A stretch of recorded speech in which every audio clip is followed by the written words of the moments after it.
Assalamualaikum warahmatullahi wabarakatuh. Jumpa lagi dengan Wahas Official.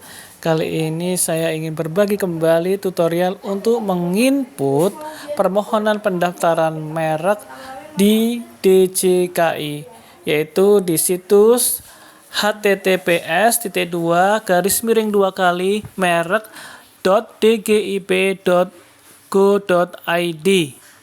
Ya, ini adalah situs untuk penginputan permohonan pendaftaran merek. Dan ini adalah berandanya. Teman-teman silahkan masukkan username dan password. Jika belum punya, teman-teman bisa melakukan pendaftaran terlebih dahulu. Karena kita sudah memiliki user dan password, mungkin langsung saja teman-teman kita isikan user dan passwordnya. Tapi kalau belum, silahkan daftar dulu ya. Oke, sudah diisikan, kita masuk. Dan ini kita masuk ke akun kita ya. Kita klik permohonan online. Dan ini adalah permohonan online. Tidak perlu diisi ya teman-teman, ini langsung saja kita tambah. Ya, tambah ini jadi kita membuat baru ya. Tambah. Kita isi yang ada bintang merahnya teman-teman, tipe permohonan dan jenis permohonan. Tipe permohonan ini kita harus bisa pilih-pilih ya teman-teman, apakah itu merek dagang atau jasa atau keduanya. Ini merek dagang misalkan. Kemudian di sini ada jenis permohonan untuk UMKM atau untuk umum. Kalau untuk usaha mikro dan kecil itu biayanya 500.000, sedangkan untuk umum 1.800.000. Ini karena untuk UMKM, kita klik UMKM, kemudian kita klik ya, simpan dan lanjutkan. Oke, sudah. Kalau sudah benar, kita klik ya. Jadi teman-teman harus bisa menentukan ya, apakah itu masuk merek dagang atau jasa. Kalau merek dagang itu kelasnya 1 sampai 34, sedangkan merek jasa itu 35 ke atas. Oke, kita sudah masuk ke data pemohon. Ini data umum ya teman-teman. Jadi pertama isi nomor KTP, kemudian nama pemohon. Sekali lagi yang perlu diisi adalah yang ada bintang merahnya. Kemudian untuk kewarganegaraannya atau negara asalnya kita cari saja Indonesia. Jenis pemohonnya ini ada perorangan, ada badan usaha. Karena ini perorangan, kita klik perorangan. Badan usaha itu seperti PT, CV dan lain-lainnya. Kemudian negaranya Indonesia, provinsinya kita klik sesuai provinsi tempat kita berada.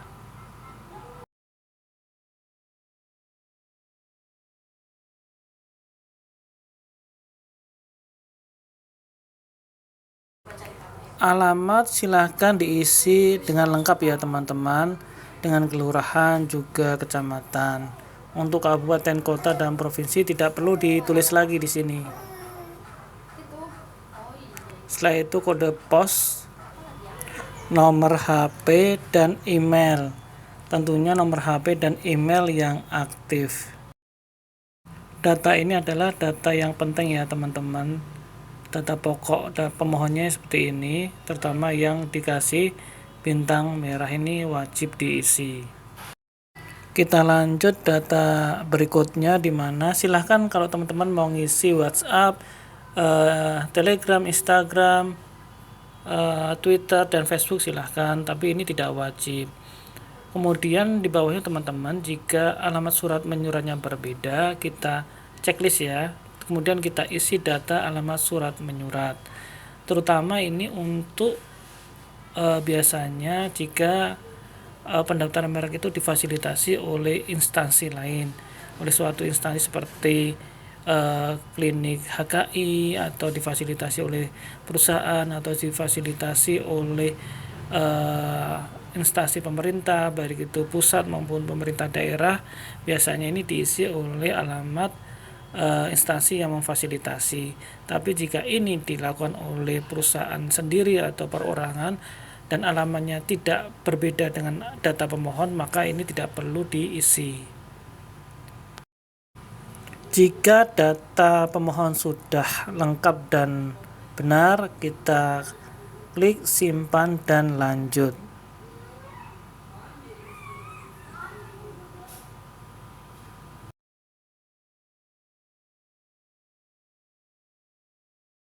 Kemudian data kuasa, jika kita tidak menggunakan kuasa, maka kita lewati saja ya, simpan dan lanjutkan.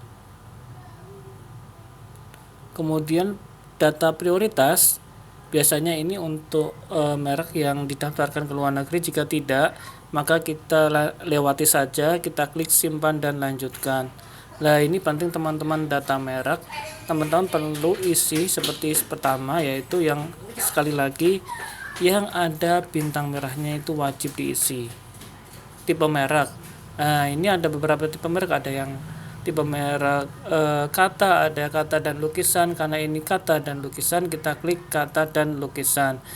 Kemudian label merek, ini adalah desain atau logo dari merek kita harus upload. Di sini ada ketentuannya ya teman-teman, maksimal harus 5 MB, kemudian resolusinya juga harus sesuai ya, tidak boleh lebih dari 1024 pixel kali 1024 pixel. Oke, ini sudah kita upload ya teman-teman, kita ambil dari drive kita. Kemudian nama merek ini juga harus sama ya teman-teman, nama yang ada di nama merek dengan nama yang ada di logo label merek itu harus sama teman-teman. Kemudian yang wajib diisi berikutnya adalah unsur warna. Nah, ini warna yang ada di label merek kita tuangkan di sini ya. Misalkan merah, kuning, hijau dituangkan di sini. Oke, ini yang penting diisi ya teman-teman. Selanjutnya kita lihat disclaimer. Disclaimer ini perlu diisi jika di desain label kita biasanya itu akan ada tuh tulisan tambahan, umpamanya healthy and fresh. Nah, semuanya ini tidak kita masukkan merek, maka ini ditulis di disclaimer sehingga tidak dilindungi kata healthy dan freshnya. Tapi kita kosongkan saja disclaimernya jika memang tidak ada tambahan-tambahan lagi ya di label mereknya untuk kata-kata yang tidak masuk dalam merek. Jika semua sudah lengkap, baru kita klik simpan dan lanjutkan.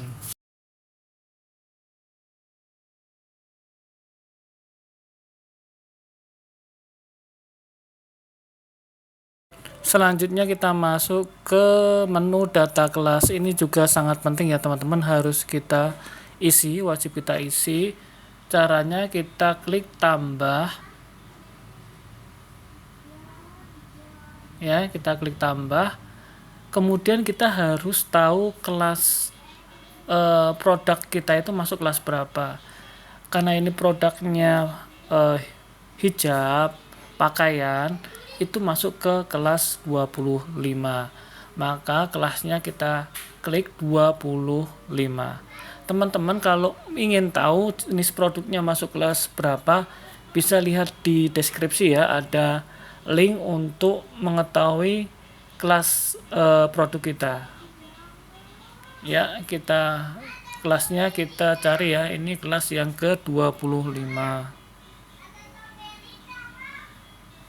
Ya, sebentar. Kemudian untuk jenis barangnya bisa kita tulis ya, di sini jenis barangnya adalah semuanya hijab atau kerudung gitu ya. Kita klik aja hijab, terus kita cari dan kelihatan kan teman-teman hijab, terus kemudian kita checklist hijabnya, kemudian kita klik pilih.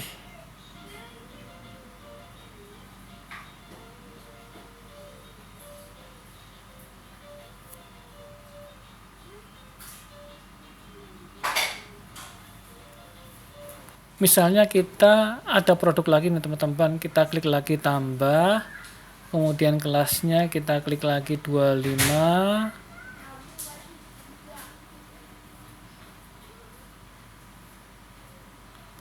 Kemudian untuk produk, barang atau jasanya kita tulis semuanya kerudung, kita klik pencarian, kita cari nih kerudung teman-teman. Kemudian kita checklist, kita pilih lagi.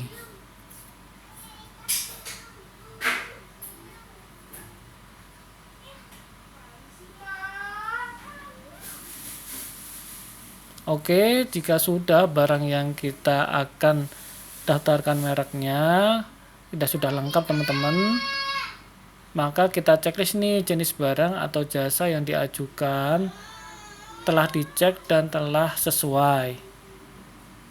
Kita klik, kita checklist ya. Kalau sudah, kita klik simpan dan lanjutkan.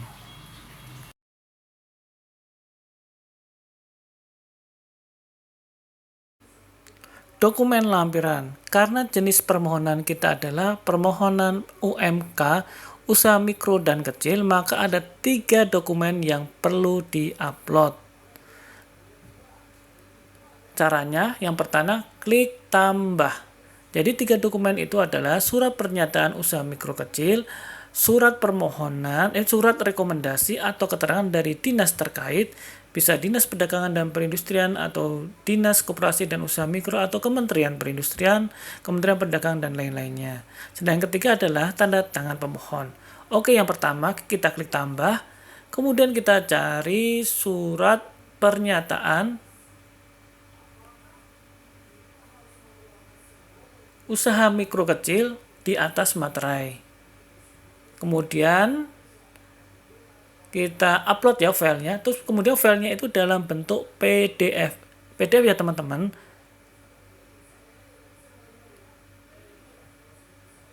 Oke, kita upload ya, kita cari di Drive. Oke. Sudah, simpan. Kalau mau melihat apakah yang diupload sesuai, kita bisa klik preview.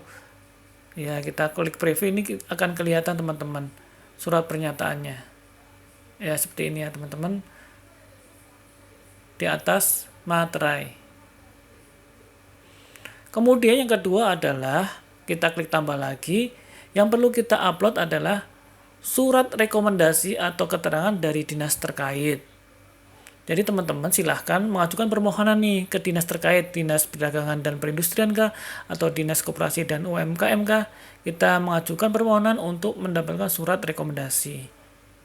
Dan surat rekomendasi ini harus kita upload dalam bentuk file PDF.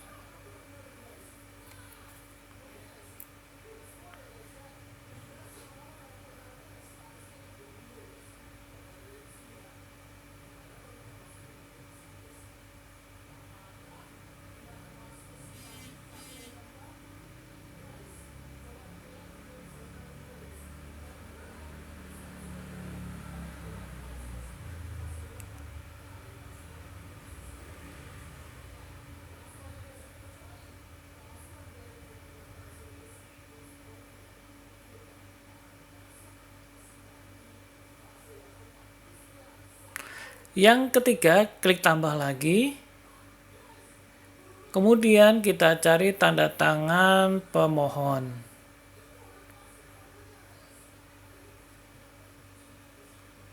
Tanda tangan pemohon ini adalah ya tanda tangan teman-teman di atas kertas putih, kemudian difoto saja.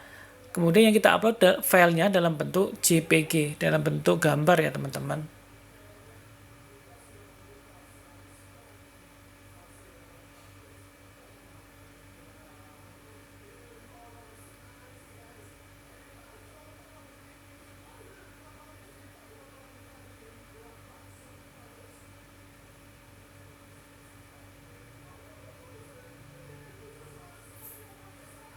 Oke, simpan.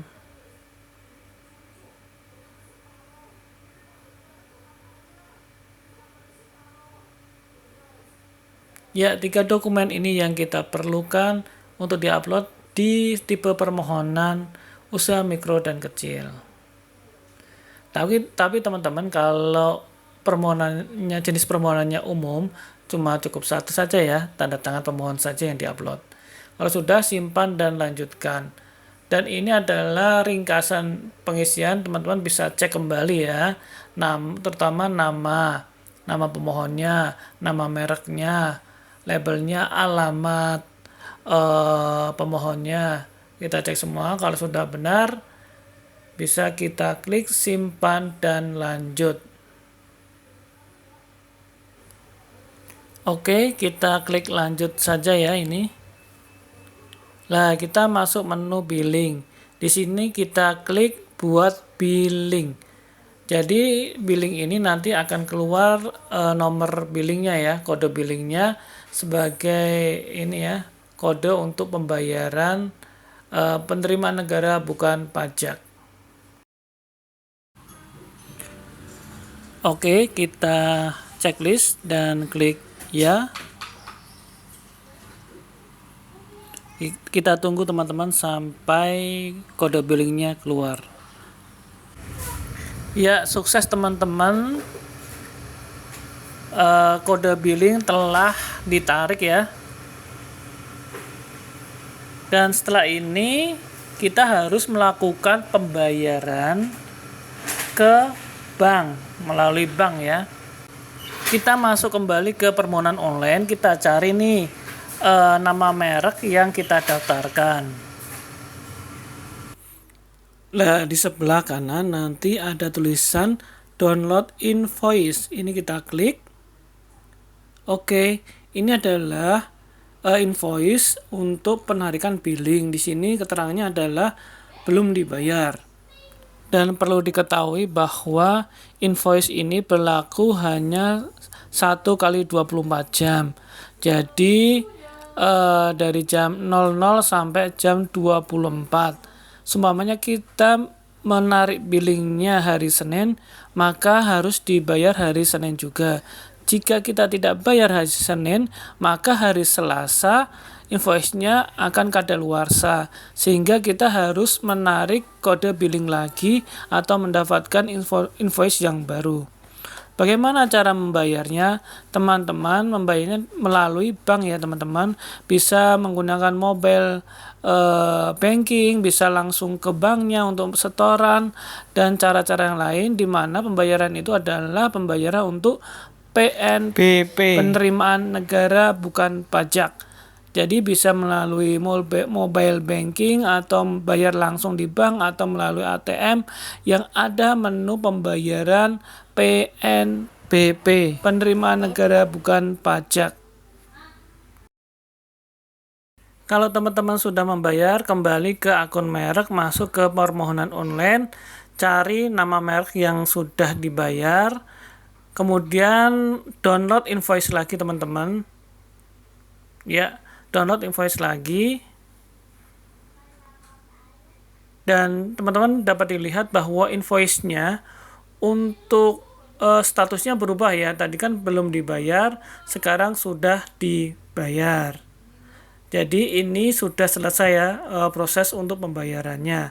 Kemudian teman-teman, kita tunggu beberapa saat kemudian ya, 1 jam 2 jam atau lebih, nanti di permohonan online itu akan berubah berapa keterangannya. Sebelumnya kan keterangannya edit dan download invoice. Nanti akan berubah tanda terima dan surat pernyataan. Jadi tanda terima ini adalah sebagai bukti bahwa teman-teman sudah melakukan pengajuan permohonan merek dan sudah membayar, mendapatkan tanda terima. Teman-teman bisa buka ya tanda terimanya. Ya, seperti ini ya tanda terimanya teman-teman. Ini sebagai bukti bahwa teman-teman sudah melakukan pengajuan dan juga pembayaran PNBP. Oke teman-teman, prosesnya sudah selesai. Semoga tutorial ini bermanfaat bagi teman-teman yang ingin mendaftarkan mereknya. Terima kasih.